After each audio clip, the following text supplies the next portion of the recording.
दोस्तों, सबसे पहले मैं आपको बताना चाहता हूं कि यह खबर बहुत ही संवेदनशील है, क्योंकि इसमें छोटे-मोटे हथियारों की बात नहीं हो रही है, बल्कि यहां पर एडवांस्ड एयर डिफेंस मिसाइल की बात हो रही है। इसका मतलब है कि ये मिसाइलें भारतीय बैलिस्टिक मिसाइल डिफेंस (बीएमडी) का हिस्सा हैं। इससे यह साफ होता है कि भारत एक एकीकृत डिफेंस सिस्टम बना रहा है, जिसकी तैनाती पहले ही शुरू हो चुकी है, और जब यह पूरी तरह से तैनात हो जाएगा, तो भारत एक बैलिस्टिक मिसाइल प्रूफ देश बन जाएगा। इस तरह की तैयारी के बाद भारत इजराइल और अमेरिका की तरह बन जाएगा। इससे किसी भी देश को भारत पर मिसाइल हमला करना असंभव होगा, क्योंकि भारत के चारों ओर एक ऐसा डिफेंस जाल बन जाएगा जिसमें कई सारे छोटे और बड़े डिफेंस सिस्टम होंगे जो 5000 किलोमीटर तक की रेंज रखेंगे। इसका मतलब है कि यदि कोई देश 5000 किलोमीटर दूर से भारत पर हमला करता है, तो हम उस मिसाइल को भारतीय भूमि पर लैंड नहीं होने देंगे। हम उस मिसाइल को उसके उत्पन्न स्थान पर ही नष्ट कर देंगे। इससे आपको यह अंदाजा हो जाता है कि इस खबर में कितनी शक्तिशाली मिसाइल की बात हो रही है, और इसीलिए वीडियो की शुरुआत में मैंने कहा था कि यह खबर बहुत ही संवेदनशील है। जब मैंने इसे पहली बार पढ़ा तो मैं स्वयं इसे समझ नहीं सका।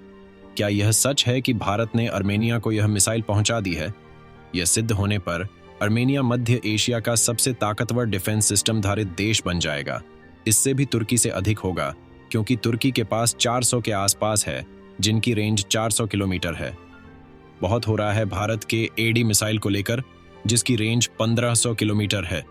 इससे स्पष्ट होता है कि अब आर्मेनिया के पास इतनी शक्ति है कि कोई बैलिस्टिक मिसाइल या क्रूज मिसाइल से उस पर हमला करना असंभव है। मैं आपको ये बता दूं कि यह समाचार मेरा नहीं है, बल्कि एक प्रमुख मीडिया हाउस जी मीडिया हाउस इस पर एक न्यूज़ वेबसाइट पर रिपोर्ट कर रहा है। उसमें बताया जा रहा है कि भारत ने आकाश मिसाइल डिफेंस सिस्टम की बिक्री के बाद अब एडी मिसाइल को भी बेच दिया है। ये कहा जा रहा है कि आर्मेनिया ने लगभग 15 ऐसी मिसाइलें खरीदी हैं जो एडवांस्ड एयर डिफेंस मिसाइल हैं, और इनकी रेंज लगभग 1500 किलोमीटर है। ये बताया जा रहा है कि आर्मेनिया अपने आकाश मिसाइल डिफेंस सिस्टम के साथ इसे जोड़कर एक एकीकृत डिफेंस सिस्टम तैयार करेगा। इसके बाद आर्मेनिया के वायु क्षेत्र में प्रवेश करना छोड़िए, उसके आसपास के पड़ोसी देशों के लिए यह बहुत कठिन होगा, जैसे कि तुर्की और अजरबैजान, जो उसके कड़ी शत्रु देश हैं और भारत के भी शत्रु हैं। इन्हें यहाँ बहुत भारी पड़ेगा, और यह बहुत भारी पड़ने वाला है।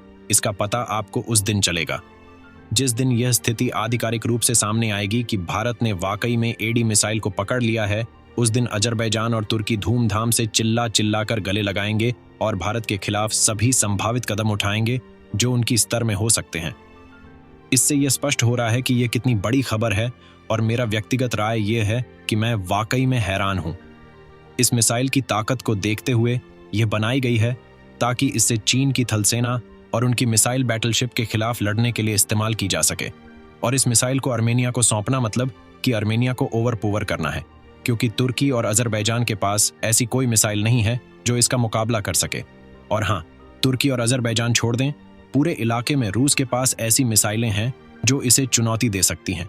इससे आप यह समझ सकते हैं कि यह कितनी बड़ी बात है, और सचमुच में मैं खुद चौंका हूँ। आने वाले कुछ दिनों में इस पर कोई बड़ा खुलासा हो सकता है, और मैं चाहता हूं कि जैसे ही यह रिपोर्ट आती है तो मैं आपको तुरंत सूचित कर दूं। इसलिए आप लोग चैनल को सब्सक्राइब करके रखें ताकि आपको ताजगी मिल सके।